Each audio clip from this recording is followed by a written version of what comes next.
Good morning from Panhandle Outdoors, America's only daily outdoor TV show. Your source for fishing, hunting, and information for folks who enjoy the great outdoors. Now sit back, relax. It's Panhandle Outdoors. Good morning, folks. Welcome to Panhandle Outdoors. I'm Winston Chester. Glad to hear this morning. We got a great show lined up. But first, our weather brought to us by Haney Technical Center. We're looking at a really good day today. Got maybe a little bit of rain coming later, but we've got some really good tides. One thing, high is 87, low is 76. Water temperature staying at 87 degrees. Water temperature and air temperature the same today.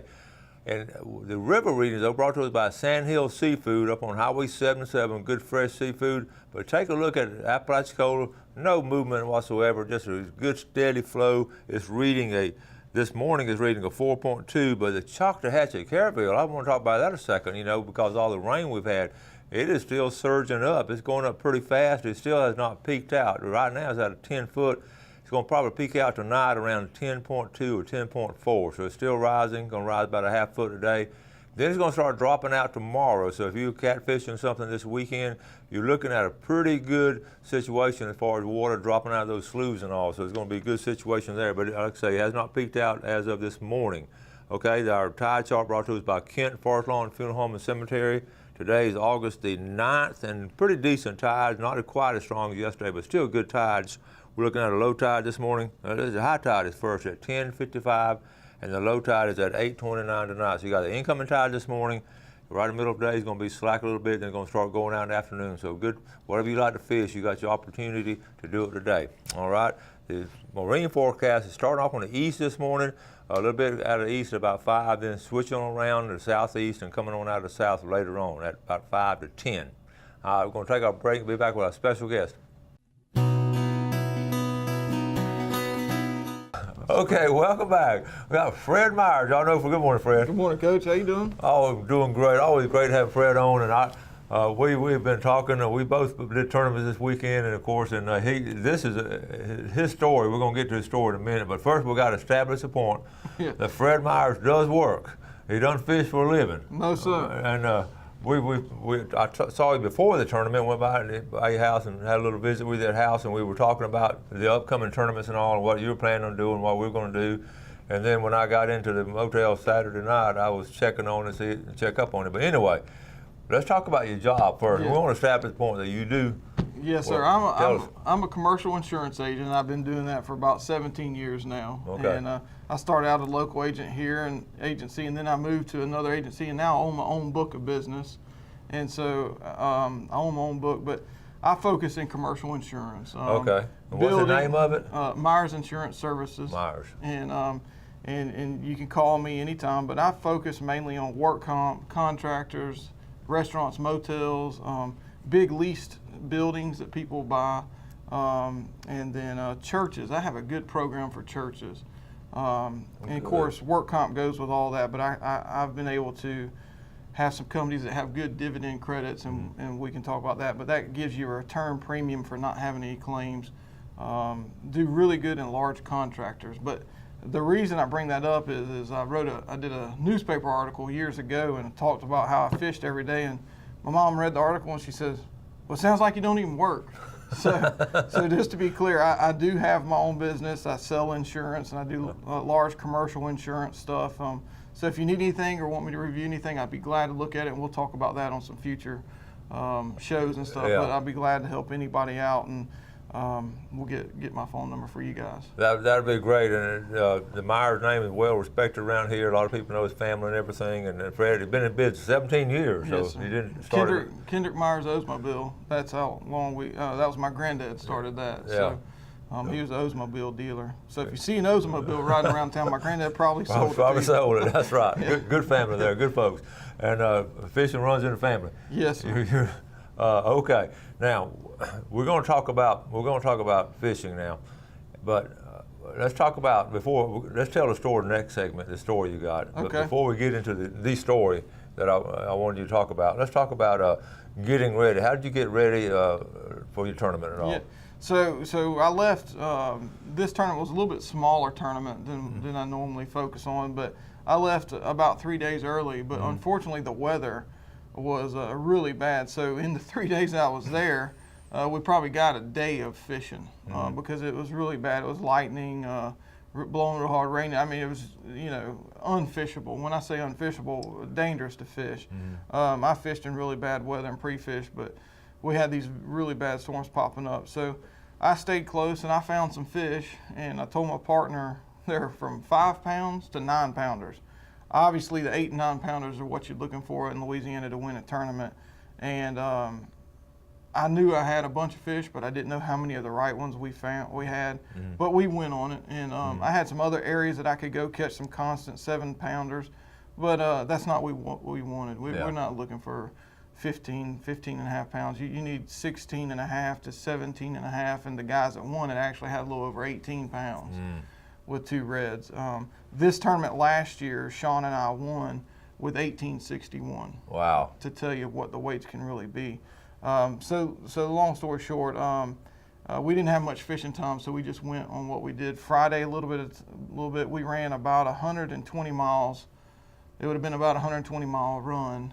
We ran by car because that was a pre-fishing day, and we scouted an area where we really had some fish, and they were not there. So we eliminated that. That was good. It wasn't in the back of our mind, hey, we need to be over here. Yeah. So we focused on what we had close and did really, really well. And then, of course, we had a little issue at the bump table that we'll talk about. Yeah. But the deal is I get all the time, oh, you got a fast boat, you can go wherever you want it. There's pros and cons about having a fast boat. This time we stayed close, and it was just as hard as running a long ways away. So we'll talk about that when we. Okay. Now, when you, like I say, y'all all sort of meet that together. I saw some pictures and all, like on Wednesday and Thursday, when y'all were everybody sort of had to hunker down because of the weather. Yeah, we actually played cards in the motel one morning. Me and Mark Howard and a couple of others. We didn't have anything to do. Yeah, everybody itching to go, looking out the window on the break. Yeah. But okay, we're gonna go and take a break. We'll come back with this story on this fishing tournament. Really fascinating story. So we're gonna be right back. Okay, welcome back. So here with Fred Myers, and Fred just getting back from the tournament and all, and I heard the story, and I had to talk to Fred about it. So you got to come on the show and tell the story because it's fascinating. So let's get started on this story. All right, here we go. First picture. All right, so that's a picture of years ago when we had the Redfish Cup. We traveled, and that's some buddies of mine. That's a boat just like mine. That's a 20-foot lake and bay, and they're running from Orange Beach, Alabama, all the way just south of New Orleans to catch their 2 redfish. So it's probably, if they're doing that, it's probably only going to take them 30, 45 minutes to catch their 2 slot redfish. And the rest of us traveling. And the rest of us traveling. The reason I say that is I get, people tell me how easy it is to make a long run, catch a fish, and come back.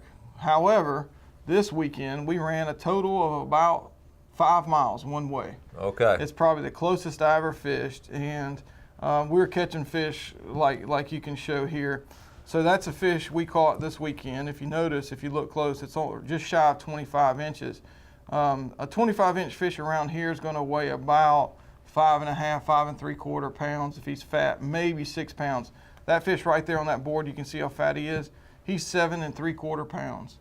Now that is not the kind of fish you want in Louisiana, but I knew they were there, and we moved on to another place. Now these are the same fish. I mean, they're redfish, but because of the habitat. They don't swim a lot. They don't go down long flats. They stay in what we call ponds, and they're full of bait and shrimp. Okay. And they may make their living, so-called, eating shrimp in about a 10-yard area. Now this is a fish that Sean and I caught the first day on a 2-day tournament. I'm kind of changing up. This is a tournament before. Okay. And if you look real close, that's that fish is a little over 10 pounds. That's a money-making fish right there for me. If you go one more, go back one, I'm sorry. Let's see. So that's where that fish ended up measuring about 2 hours after we took him out of the well. Okay, you see the mark right there. 20. Okay. That's a 27-inch mark. That's how you pinch the fish. It doesn't look like it, but that pincher is stopped at 26 inches. And it's leaving about 1 inch of tail, out of the pincher. But that fish is about probably less than a 30-second over the back of the 27-inch line, and that fish might as well be a foot too big. Oh man. That fish will not measure. So we culled that one for a smaller fish. You culled it. And so we ended up with but that's a fish of a lifetime. That fish right there, to catch in a tournament, you know, we would have had a little over 18 pounds the first day. The first day of the tournament, you can't chance it. You're out if you don't. It's like fishing a bass tournament and only weighing in 2 fish on the first day. If you don't come in with 2 fish legitimately and you get one bumped at the table on a 2-day tournament, you're out for the next day. Totally. You have no chance to even go catch a big weight because you lose 6, 7, 8, 9 pounds, whatever that fish weighs. So you're already behind the field. Yeah. So we opted to go with an 8.5 pounder that we caught, and we were in 4th. We ended up that tournament 4th. Okay. However, this weekend we had a 1-day tournament. Totally different perspective. It's all out. You air it all out. You try to take the biggest fish you can. You chance and all this. And Sean and I had a fish that was similar to this. The fish was probably not as fat. He was around 9 pounds. And we put him on the board, and he was an 1/8 inch in the good. In the good. In other words, he was just shy an 1/8 inch of the 27-inch mark. So he's good to go. We put him in the well, never thought of him again. Caught another fish. We had a 7 3/4, and we would have had around 15 3/4 pounds or so.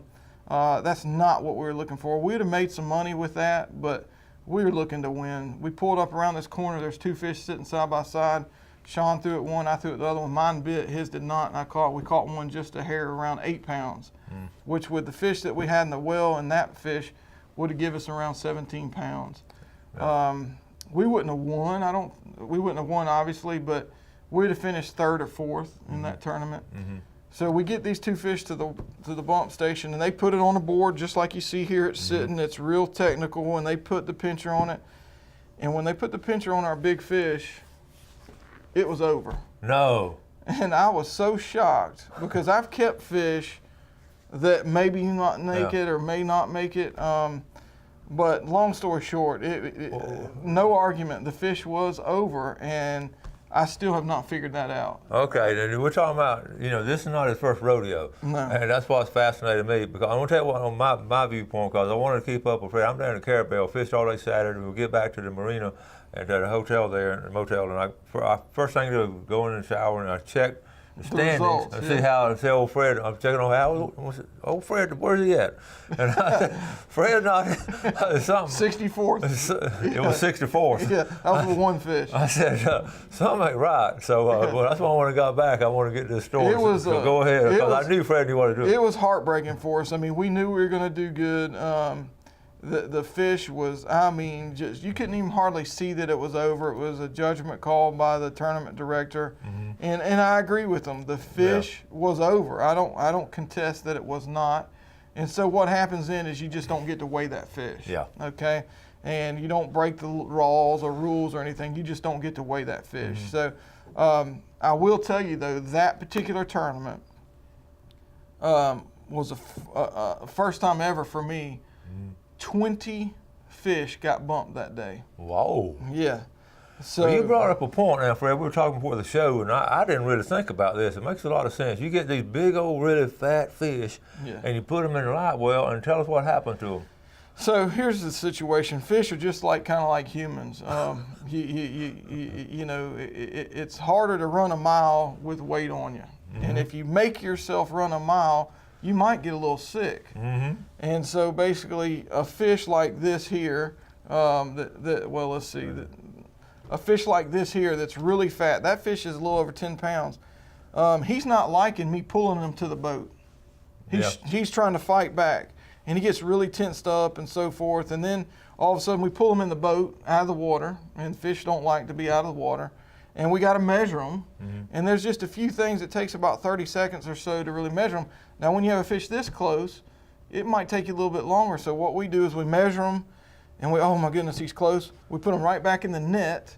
We hang them over the side of the boat, because there's a rule in red fishing that if you have 2 fish in your live well already, which we did, you cannot put a 3rd fish in there to let them rest. Okay. So it's real important. There's people been disqualified for having 3 live fish in the live well. Yeah. I don't agree with that rule, because I'm not fishing why have 3 fish in the live well. But the bottom line is different. Now this is in Florida. In Louisiana, you can keep 5 redfish a person. So we're not breaking any law by having 3 fish in the live well. It's just a tournament rule. However, we got to keep that fish in the net. and keep them in the water. So then we'll pull him out of the net after he rests, put him back on the board, and a lot of times he'll relax and he'll measure. So then we'll take a fish out of the live well, let him go put this one in the live well. When we get this fish in the live well, after we've been pulling on him, that fish sits in there in a live well in a confined area, and he gets sick. He will regurgitate because he's so fat with crawfish and shrimp or whatever he's eating. He will get sick and throw up. As he does that, as he regurgitates, his belly laying on that board gets flatter and flatter, which means that fish is drawing out. That fish was an 1/8 inch shy. 2 hours after we measured him, the fish measured this. So picture that, an 1/8 inch in, 2 hours after he's on the 27-inch mark. Now there's another story. The reason we pulled this fish out to measure him again is because we pulled up in a little pond to check. We were on the way back. We quit fishing at 10 o'clock. Yeah.